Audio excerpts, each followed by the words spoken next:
ఉరుములు, మెరుపులతో కూడిన భారీ వర్షం అయితే ఇంతకుముందైతే కురిసిందండి. 3 గంటల టైం 3, 2:30, 3 ఆ ప్రాంతంలో వీదురు గాలులతో కూడిన వర్షం భారీ స్థాయిలో అయితే కురిసింది. పంట పొలాల్లో ఉన్నటువంటి ధాన్యం అయితే చాలా మటుకు ఇది తడవడం జరిగింది. అట్లాగే ఇంకా అక్కడ వెనకాల కనిపిస్తున్నాయి కదా, అవి అక్కడక్కడ బరకలతో కప్పినటువంటి రాసులు. గాలి వేగంగా వీచడంతో అయితే కొన్ని రాసులపైన ఉన్నటువంటి బరకాలు కూడా ఎగిరిపోవడం అయితే జరిగింది. ఇంకొక దారుణం ఏంటంటే, మన మొక్తల్ మండలంలో ఉప్పరపల్లి గ్రామానికి సంబంధించిన ఒక వ్యక్తి కూడా చనిపోయాడని ఇంతకుముందు అయితే వాట్సాప్లో అయితే చూశాను నేను, పిడుగుపడి. సో ఉరుములు, మెరుపులు ఒక ఎత్తు అయితే వీధురుగాలి ఒక ఎత్తు, ఇంకా మామూలుగా లేదు. ఇప్పుడు నెక్స్ట్ మీకు చూపిస్తాను చూడండి, మామూలుగా అయితే లేదు. ఈ ఉరుములు, మెరుపులు మాత్రం చాలా అంటే చాలా దారుణంగా తయారయ్యాయి ఈ మధ్య కాలంలో. సంవత్సరానికి కూడా ఎక్కువనే అవుతున్నాయి, కానీ తక్కువ మాత్రం ఏమాత్రం లేదు. చూడొచ్చు మీరు అక్కడ ఒకసారి చూడండి, ఉరుములు, మెరుపులు, అతి తీవ్రంగా గాలి ఎట్లా వచ్చిందో.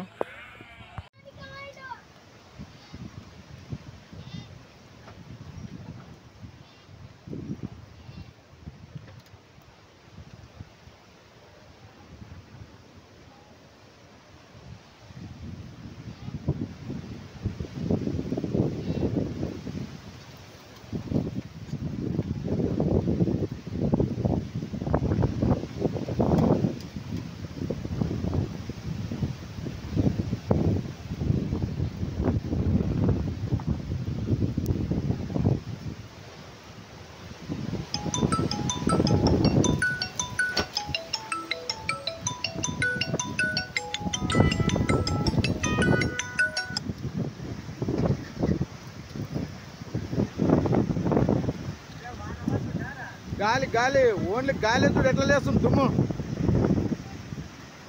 అరే ఈ ఒడ్లు ఉంటలేవు, బరకాలు ఉంటలేవు, ఏముంటలేవు. అరే రేకులు కానీ యథార్థం ఉంటే మొత్తం లేచి చంపుతా చూడు. ఈ గాలి మాత్రం చంపుతుంది మనుషులని.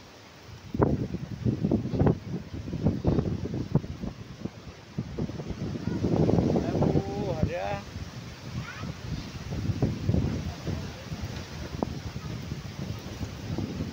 ఏం కనపడదు గారు ఇక్కడ భాగంగా, మొత్తం రోడ్ ఒకటే కనపడుతుంది. ఆఫీస్ రూమ్ కూడా కనపడదు. ఈ రైగన్నలో చేను అయితే ఏం కనపడదు, దుమ్మెత్తుడు మొత్తం. చెరకట కూడా కనపడదు.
మీకు నచ్చితే మాత్రం కంపల్సరీ ఒక లైక్ అయితే చేయండి. మన ఛానల్ని అయితే సబ్స్క్రైబ్ చేసుకోండి. Thank you for watching.